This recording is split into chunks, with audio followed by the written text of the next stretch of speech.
You felt it before, that sinking realization in your chest, the moment you understand you've been played, not by some stranger, but by someone you trusted, someone who knew exactly which strings to pull.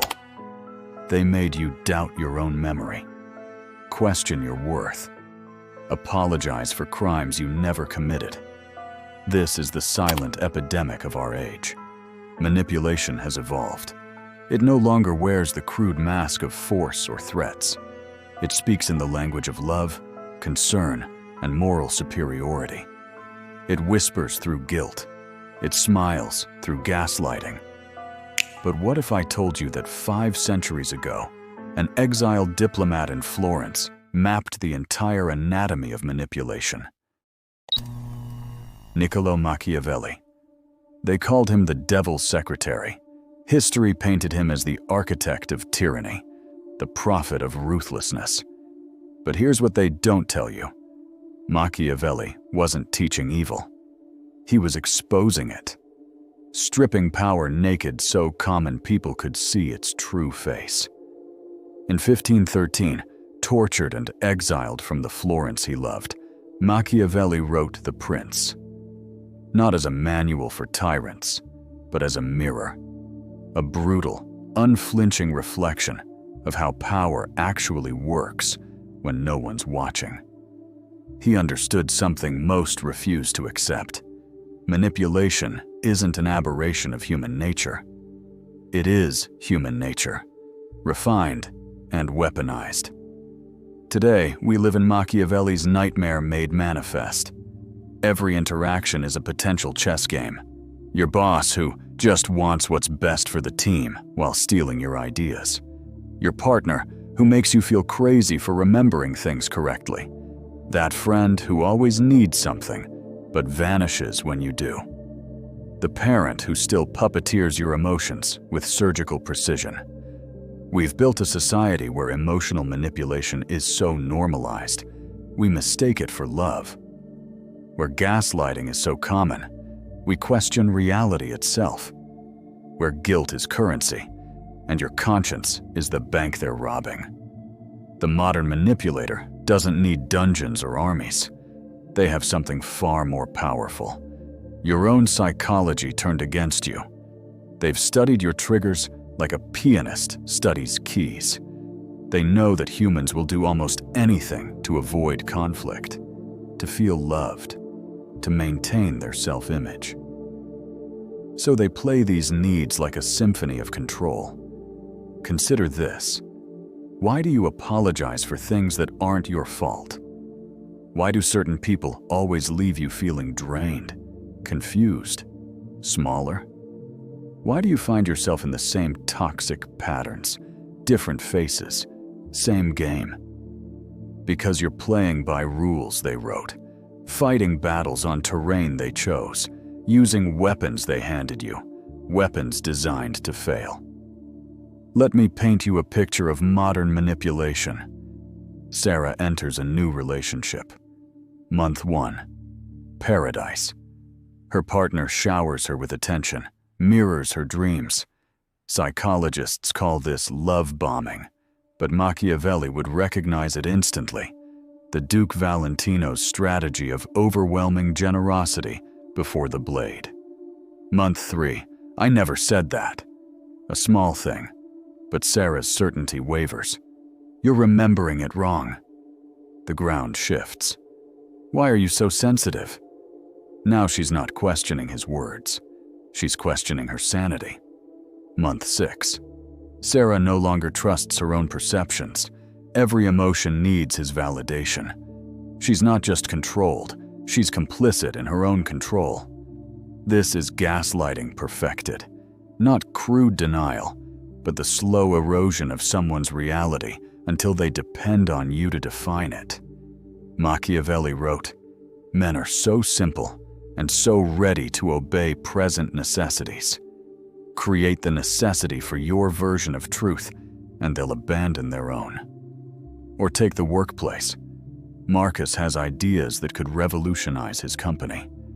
His manager, threatened but clever, doesn't reject them. Instead, Interesting.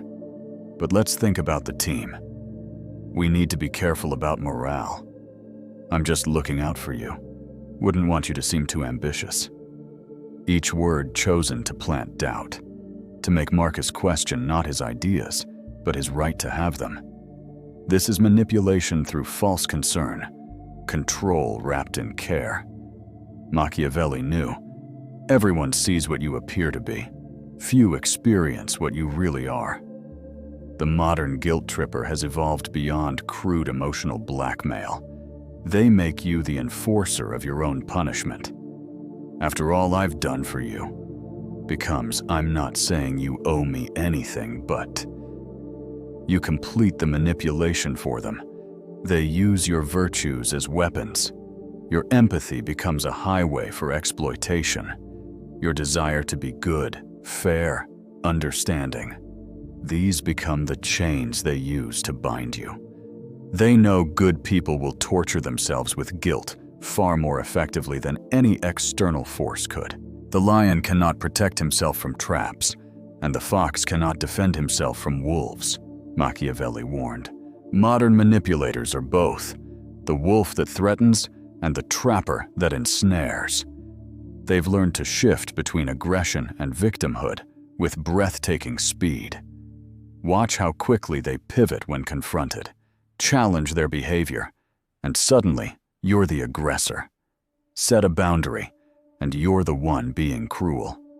Ask for accountability, and witness how rapidly they transform into the wounded party. They've mastered the art of Darvo: deny, attack, reverse victim and offender. But here's what Machiavelli understood that most miss. These patterns are predictable. Power has grammar. Manipulation has syntax. Once you learn to read the language, you cannot be fooled by the poetry. The revelation comes not from learning new defenses, but from accepting an ancient truth. You cannot defeat manipulation with emotion. You cannot out-guilt the guilt tripper or out-gaslight the gaslighter. Machiavelli's genius wasn't in creating these tactics. It was in coldly documenting them. In saying what others wouldn't, that power doesn't care about your feelings. That manipulation succeeds because it exploits your humanity. So what's the answer? Become like them? No. That's the trap within the trap. The manipulator's ultimate victory is making you believe you must choose between predator or prey. But Machiavelli offered a third option: the strategic mind. Not cruel, but clear. Not emotional, but aware. First, accept that manipulation is not personal. It's mechanical.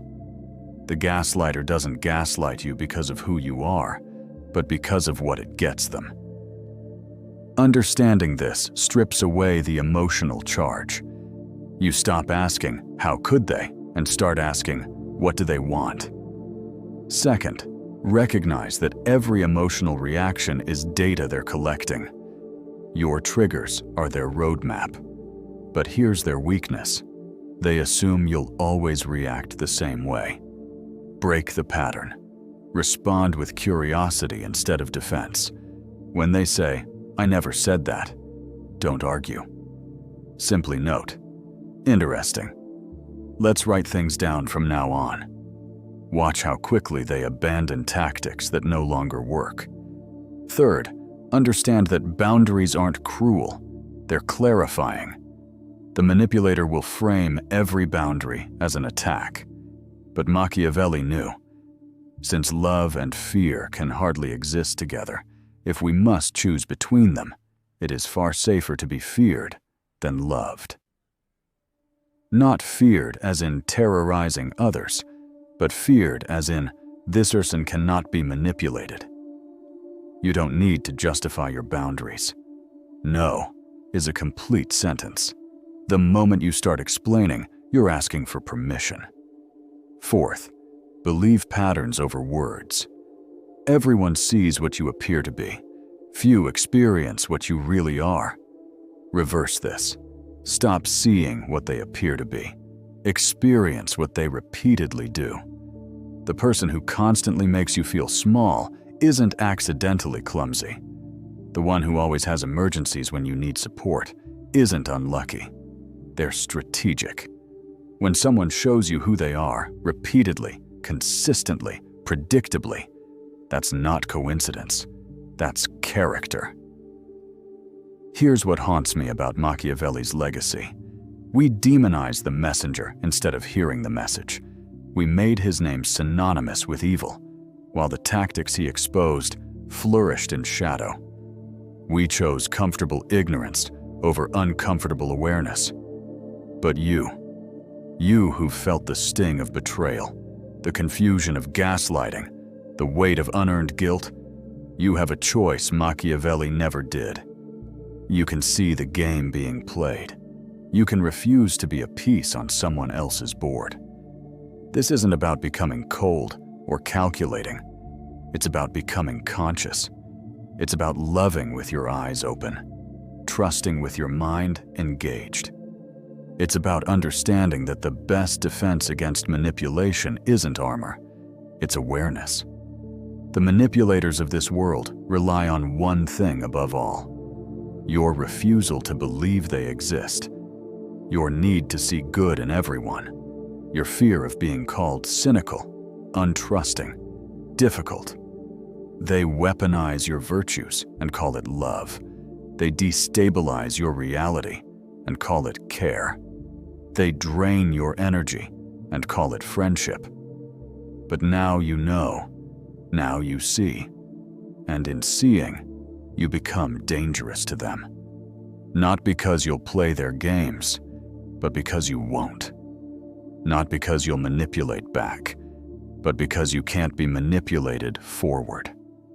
Machiavelli closes the prince with a call to liberation, not from foreign invaders, but from the tyranny of ignorance, from the sovereign deception that keeps us enslaved to those who would use us. So I leave you with this.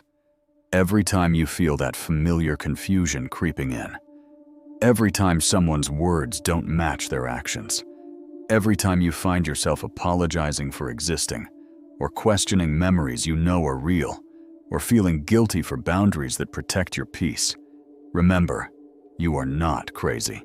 You are not too sensitive. You are not asking too much. You are simply awake in a world that profits from your sleep. And that terrifies them more than any weapon Machiavelli ever imagined.